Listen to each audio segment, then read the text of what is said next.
Howdy, guys. Jimmy Song here. We are live right now, and this is my weekly show about the previous week's Bitcoin tech news and going over some of the things that have happened. Anyway, lots of things happened, as you guys probably know. I was at Unconfiscatable or Tone's conference in Las Vegas. This was the first year that Tone ran this thing. It was a wonderful event. I'll talk a lot more about it later on, but suffice it to say. The poker tournament was really fun. The conference itself was pretty good. There were a bunch of other workshops and things like that, including my own. I met a lot of people, hung out with them, and also was sick as a dog most of the time. So that was quite interesting, like being sick and having to teach and do all this other stuff. Yeah, if you notice, like, my voice is a little bit different right now, and maybe even during the conference or whatever, it's because I've been sick, and I like having to talk like 8 hours a day on top of that is not entirely healthy. But anyway, let's get to this week's news and what's been happening. Let's go to an application window. As usual, you can subscribe to my newsletter, Bitcoin Tech Talk, using the links in the show notes. And this is what I send out every Monday morning, and that's what I discuss during this show. But yeah, there's a bunch of things that have happened. We can get to it.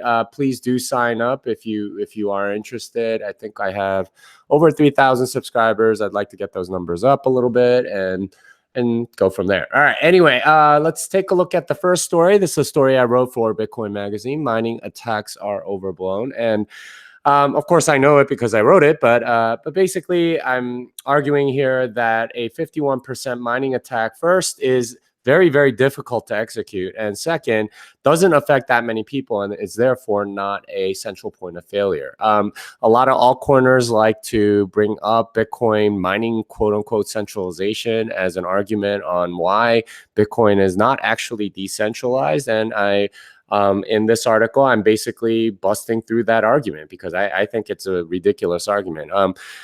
Now, you can do some sort of like, transaction denial attack, or like just complete mine only empty blocks or something like that. And I do get into what a sovereign attack like that would look like. But there are mitigations that I didn't put into this article that might be interesting. For example, each individual user can just disconnect blocks that are empty, or like that entire chain, really. You disconnect any part of a chain and you more or less will disconnect everything after that particular block. So in many ways, like this is like one of the most overblown and fudded things about Bitcoin. And I really wanted to make sure that I laid that out there and made it clear to people that this is not really that big of a deal. And I speculate at the end here that it's even possible that a 51% attack that screws an exchange out of like some amount of Bitcoin wouldn't necessarily be a bad thing. Much like the BCH hard fork, it's possible that such an event would prove Bitcoin's anti-fragility and cause a large rally. This has happened before, and two sort of back-to-back events in 2017 kind of proved that with the Bitcoin Cash hard fork and the 2x hard fork that didn't happen. Both of those things, I think, proved Bitcoin's anti-fragility. And it's likely, I personally think attacks like this, where it doesn't really affect that many people per se, would prove anti-fragility more than anything else. Anyway, that's the first story. Here's another story from Bitcoin Magazine by the great Aaron Van Werdum. He is always really, really good at explaining various features of Bitcoin, and one of the things that's on tap for Segwit version 1 is, of course, Taproot. And this is something that Greg Maxwell came up with. Of course, he generalized it later to Graftroot, but it's a very good article to talk about what Taproot is and how you can preserve privacy. Right now with pay to script hash, you have to reveal all ways in which your coins can be redeemed as part of the redemption process. With something like Taproot or Graftroot, you only have to reveal the way in which it was provably allowed.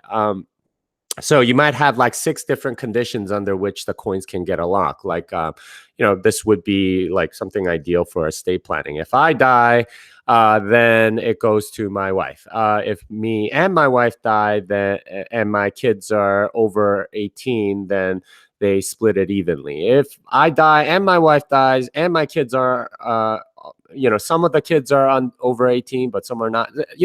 There are many different conditions. And really, what Taproot and Graftroot, the ideas behind those is, instead of revealing every single condition of all of those, instead you make it so that it's very clear beforehand what's going to you make those conditions clear beforehand, but you reveal only the branch that actually ends up executing. So if I died, and the other and my wife didn't, then all of the other branches would not show itself. That's kind of the idea, right?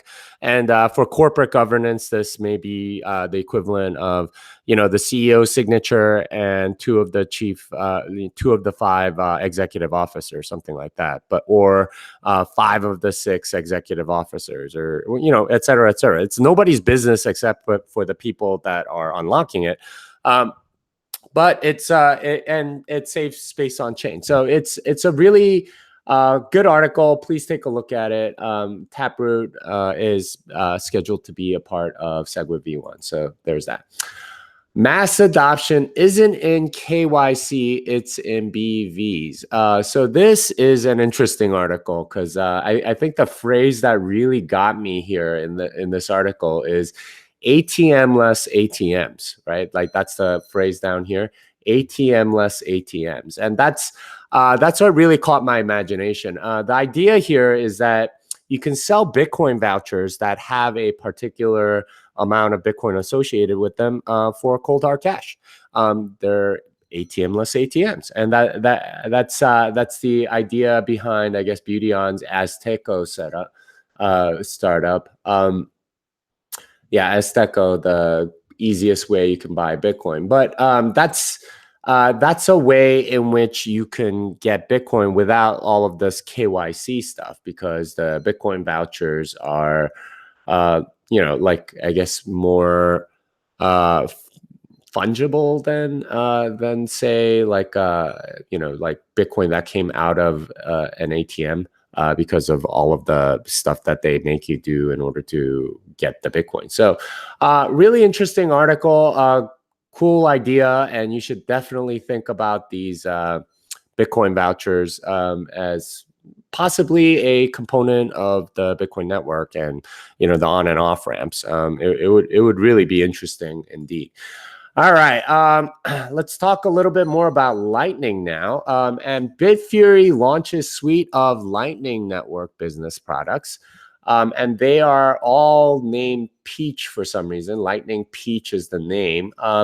But yeah, I mean, Bitfury is going pretty hard in on Lightning at this point, with a bunch of different announcements and different projects related to Lightning. That they're putting all under the umbrella of Peach. You have, for example, the Peach wallet. It's supposed to have better UX and things like that. Send and receive payments, send and receive on-chain payments, create invoices, create a custom channel, send and receive payments via Lightning ID address book, recurring payments. All really cool things that wallets will probably all have eventually. Lightning wallets will all have eventually. Peach Commerce, individual merchants as well as payment processing companies to start accepting Lightning Network payments. So it's kind of like BTC Pay but for Lightning, I guess. And I know Lightning is being integrated into BTC Pay. So, but that's the idea. The Peach merchant plugin enables user-friendly integration into existing e-commerce products. That should be pretty interesting. Seamless Lightning Network invoice management, configurable withdrawal of earnings, scalability to thousands of transactions per second, payment confirmation time in seconds, support for micropayments in Bitcoin, setting for low transaction fees. I mean, Peach Terminal also sounds pretty cool. It's a cashless payments device. guess you can somehow use your Lightning wallet with it. Peach public node, it's a way to run your own Lightning node, I think. And yeah, I mean, all really good stuff. Please take a look. And you can go to LightningPeach and of course they have like some sort of cookie thing, but this is their website, lightningpeach.com, and it has all sorts of information about a lot of the projects that Bitfury is running for the creating for the Lightning Network. Good stuff by Bitfury. I would encourage you guys to take a look at it.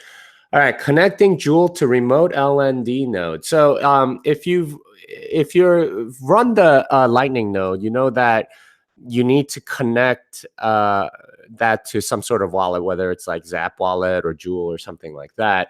What Michael Goldstein is saying here is, you could have a remote LND node and then connect it to your local Joule, and it's a fairly simple way.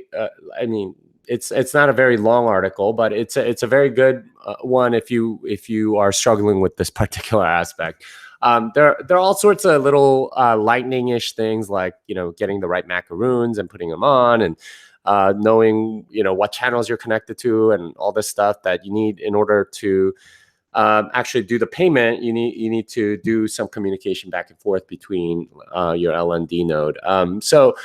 Yeah, I encourage you to use it if you like Joule. I know Joule has some UX that's really nice. If a website is Joule enabled, then you can just click pay, and it does a lot of things automatically and much easier.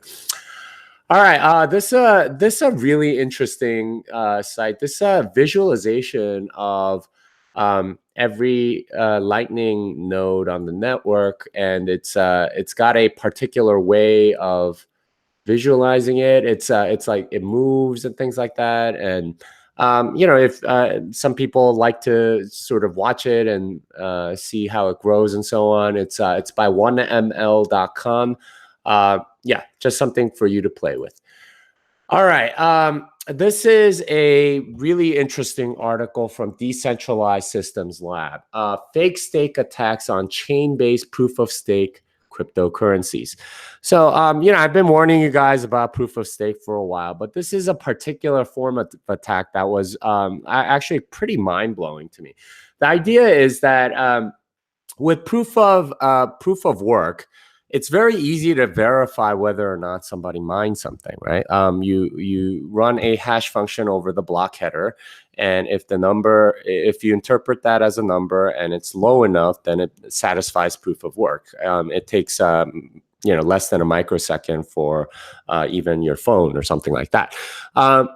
And that verification property, the ability to verify somebody else's proof of work really, really easily, is a major feature of proof of work. And much like gold mining, where you can verify that a piece of gold is actually gold much easier than you can do the actual mining of the gold. That's a major property because you need everyone to verify it in any sort of consensus system. Well, it turns out with proof of stake, it's not so easy to verify, and there's several vulnerabilities talked about here that's really interesting in of itself. But you can't it's not so obvious how easy it is to check that the proof of stake signature is the right one, and that it satisfies like what the particular proof of stake system. There's a spend stake attack, stake amplification, and all of this other stuff. There are some mitigations that are here, but I mean, like the real real design challenge here is that like you can't verify everything because you're sort of like having to use signatures. There's no real objective reality like proof of work does. So it's a difficult design challenge. Like proof of work stuff doesn't just translate over to proof of stake so easily. So you have to be much better at figuring out what parts you do bring over and what parts you don't. Otherwise, you end up with a major vulnerability. All right, next one. This was hilarious. This is Vlad Zamfir. He is, of course, an Ethereum core dev, and his ranting was against Szabo's Law, or for a new crypto legal system. It's kind of a rambling and ranting, very long article, but basically he's saying like we should have all laws on the blockchain or something ridiculous like that.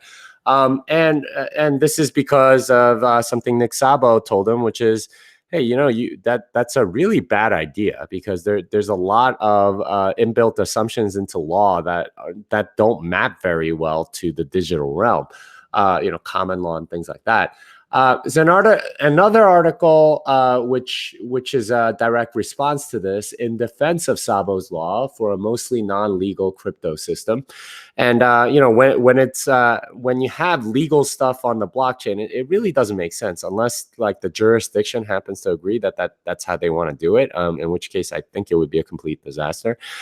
But there's a lot of inbuilt assumptions. I talked about this in the Truth About Smart Contracts article that I wrote a long time ago, and it's that when you have any sort of contract in real life, there's a lot of inbuilt assumptions, like just sort of like obvious things that you don't necessarily put into a smart contract.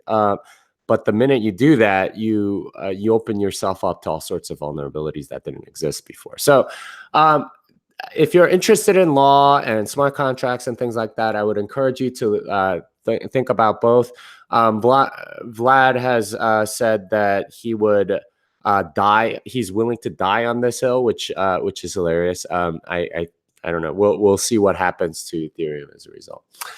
Anyway, a few things I want to talk about. This is the London Carnivory Dinner, and it is going to be on February 7th, and that is going to be during, Tone and I will be there. That will be during the Advancing Bitcoin Conference. This is February 7th and 8th in London. It's made for, this is a conference more for developers that aren't necessarily like super high up or anything like that. It's not like supposed to be scaling Bitcoin where they're talking about like bleeding edge technologies. It's much more so that developers have a place to go if they want to learn more about Bitcoin.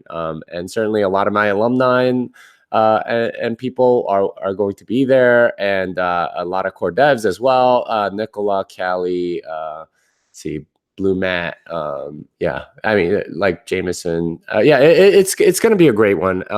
I totally encourage you to come if you and I think it's going to be 2 days. I think you can still buy tickets, and it's going to be pretty good. And how much are tickets right now? Let's see. It is £599. So I would encourage you to do it and go from there. I am going to have my London seminar right after the conference on the 9th and 10th. So if you're interested in learning more in depth, I can teach you in 2 days. And I've added a lot of material. So that's about it for my shilling there. All right, so let's talk a little bit about unconfiscatable. I really did enjoy that whole conference. I didn't realize there was quite so much crossover between poker and Bitcoin. I expected Doug to be there, but I expected him to pretty much be the only poker pro there.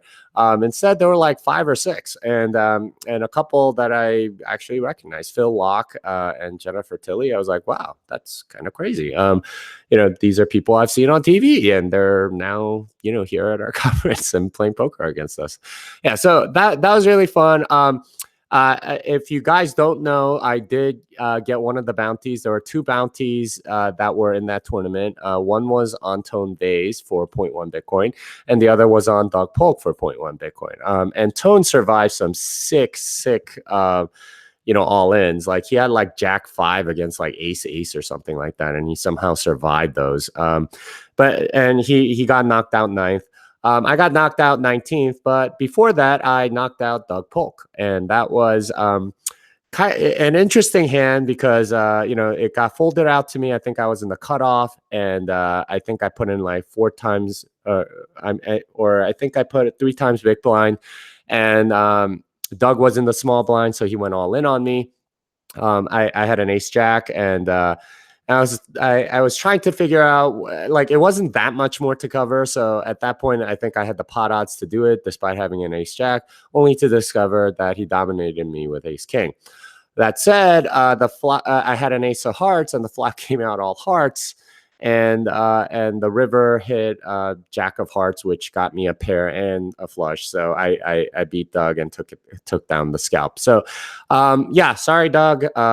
He told me it was poker and that I played it fine from a game theory optimal perspective. So yeah, I guess I'm kind of proud of that. I did end up busting I think I was near the button or on the button, and I looked down. It was folded around to me. I had 7s. I tripled the big blind, and then no. I was in the big blind, and then I got raised from the cutoff for a min raise, which should have set alarm bells, but I didn't think about it. It got folded around to me, and I re-raised all in, looking at pocket 7s because I thought there might be a decent chance that I could get the guy off the hand. Of course, he shows up with pocket aces, so yeah, I got busted out, aces versus 7s. I probably should have raised there 3-bet there and seen what happened, but that's not what happened. Anyway, at least I won the 0.1. All right, let's take a look at some questions here. Let's see. There's a lot of people, 86 people watching right now, but the chat's a lot bigger. I somehow get the concept of Grin, but how does Bitcoin get driven by that Grin chain? I'm not sure what that question means. What are your thoughts on Bitcoin Hex and Richard Hart? I think Bitcoin Hex is a scam.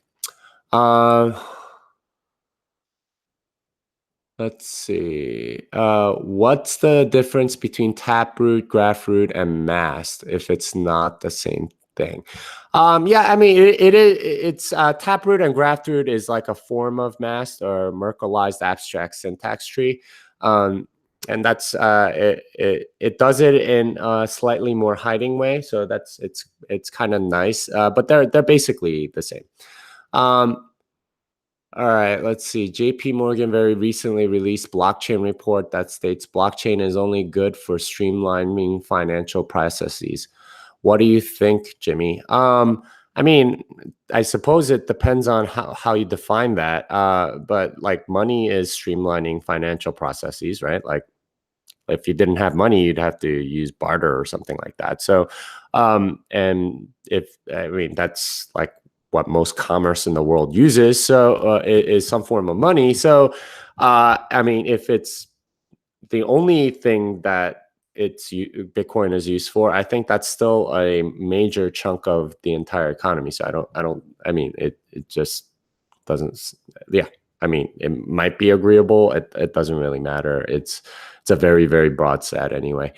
All right. Which libs would you suggest for BTC or LN nodes wallets? BTCD, Bitcoin D, Bitcoin, and between C Lightning and LND. It depends on you, right? Like if you're a C++ programmer, then C Lightning would probably be better. And Bitcoin D would probably be better. If you're a Golang programmer, then LND and BTCD would be better. And if you are a Node JavaScript developer, then Bitcoin might be better. I mean, it's there are multiple choices for a reason, and it's mostly to accommodate more people. There's no single answer. What is the benefit of separating wallet from the node? I'm familiar with the MVC programming. Is this sort of like that? Well, so the node has to, you want the node to be online most of the time. Your wallet and things like that, you don't want online most of the time. You want it sort of offline until you're ready to spend from it. The security properties of both differ. So that's mostly why. All right, what are your thoughts on Casa nodes? Do you have any other recommendations for those of us who want to run a full node but have trouble with programming? Yeah, I mean, so Casa does, creates a hardware Bitcoin full wallet along with some Lightning stuff. There's another one, Nodal, which I have one of those, and that's for Lightning and full nodes as well. Yeah, I mean, there are other ways to do it. I think really what we want here is a hardware wallet that is also, well, I mean, hardware full wallet is, I think, where you might want to go if that's what you want. That might be a pretty good business idea. I don't know. Like have a single device that's unlockable, with something very secure, and do all of your transactions on it, something like that. Might be a good business idea. Who knows? All right. Let's see. Does advancing Bitcoin accept Bitcoin as payment? I'm sure Leon would be glad to take it if you ask him. All right. Let's see. Oh yeah, who won that poker tournament? The guy that knocked me out actually ended up winning. The guy with the aces. Let's see. Casa no.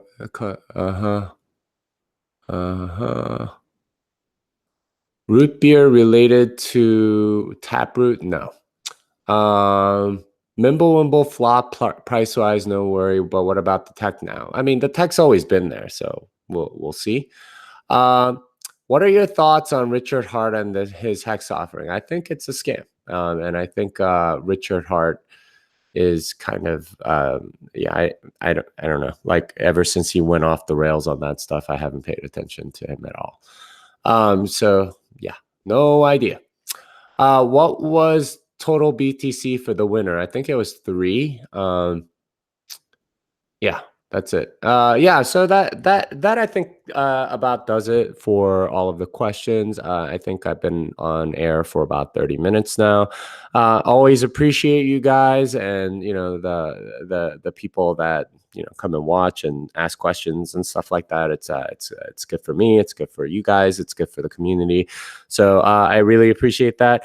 If you are looking for a conference to go to and you're in Europe, I really encourage you to go to Advancing Bitcoin.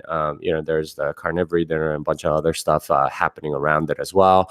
There's a lot of really cool people that I'm sure you'll meet. And this is one of my favorite things about going to these Bitcoin conferences, that you always meet people that you want to meet, right? Like not an ICO peddler or something like that, but people that are actually doing something interesting in the space. And nearly everybody that you talk to has an interesting story, and that's a good thing. So anyway, encourage you to come out to that. And it's been a pretty crazy week for me, just like physically. I'm still trying to recover. I don't know if you guys can tell that my voice is not doing that great. The link to the London Carnivory Dinner is in the show notes. I think it's the second link underneath. But yeah, please, consider doing something like that. One more thing. Book is in quality control review number 1. I have to go through and look at all of the diagrams and make sure that they correspond to the right things and look right, and et cetera, et cetera. So anyway, that's it for today. I'm obviously the London things next week, and I have to teach at UT tomorrow, so that'll be fun. I have to get my first exam too. I don't know if any of my students watch this channel. I have no idea. Anyway, thanks for the tips and everything else. This song is done.